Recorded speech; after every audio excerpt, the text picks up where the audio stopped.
ஆம் ஆத்மியுடைய மாநிலங்களவை துணைத் தலைவரா ராகவ் சத்தா இருக்கிறாரு.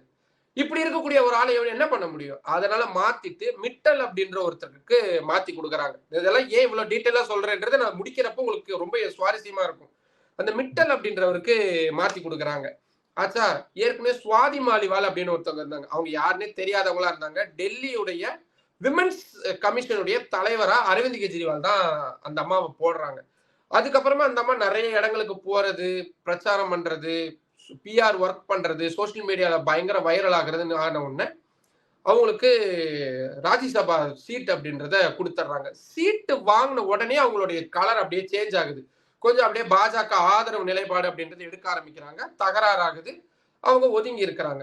இப்போ நம்பர்ஸ்க்காக காத்துக்கிட்டு இருந்தவங்க எல்லாருமே இப்ப என்ன பண்ணிருக்காங்க, ராகவ் சத்தா, ஹர்பஜன் சிங், இப்ப நான் சொன்ன லிஸ்ட் பண்ணல, இவங்க எல்லாரையும் போய் பார்த்து பேசி ஒரு கணக்கு பண்ணி இன்னைக்கு பிரஸ் மீட் வச்சிருக்கிறாங்க.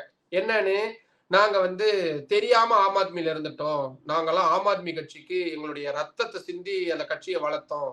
எங்களுக்கு அந்த கட்சி ஒண்ணுமே இவங்க யாருன்னே தெரியாம இருந்தது. நீங்க ராகவ் சத்தாவை ஒரு 10 வருஷத்துக்கு முன்னாடி யாருக்காவது தெரியுமானா எனக்கு தெரியாது. எந்த கட்சி அவருக்கு மாநிலங்களவை உறுப்பினர் பதவி கொடுத்த அழகு பார்த்துச்சுன்னா அது ஆம் ஆத்மி கட்சி தான். இப்ப அவர் என்ன சொல்றாரு, நான் தவறான கட்சியில், நான் ஒரு நல்ல மனுஷன், ஆனா நான் தவறான கட்சியில இருக்கிறேன்.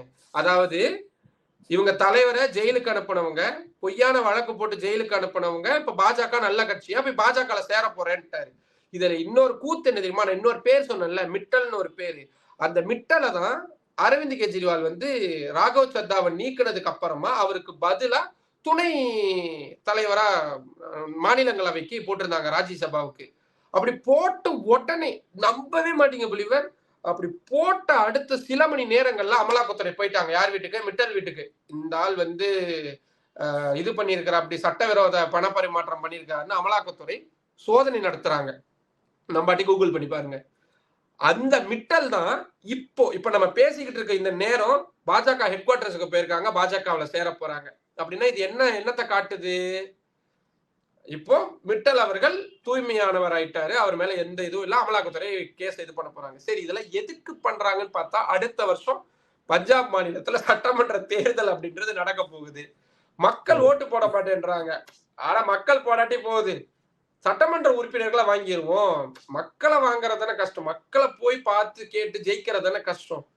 சட்டமன்ற உறுப்பினர்கள் இத்தனை சட்டமன்ற ஓகே, இவனெல்லாம் வந்து அமலாக்கத்துறை விட்டு பண்ணா நம்ம வெளியில கொண்டு வந்துடலாம், அமௌண்ட் கொடுத்தா வந்துடலாம், மிரட்டினா இப்படி ஒரு கணக்கு போட்டுதான் பண்ணி, இல்லாட்டி இது வேற என்னன்னு சொல்றது? Periyar Maniamma Institute of Science and Technology, Tanjavur. Mechanical engineering with specialization in energy engineering, robotics and industrial automation.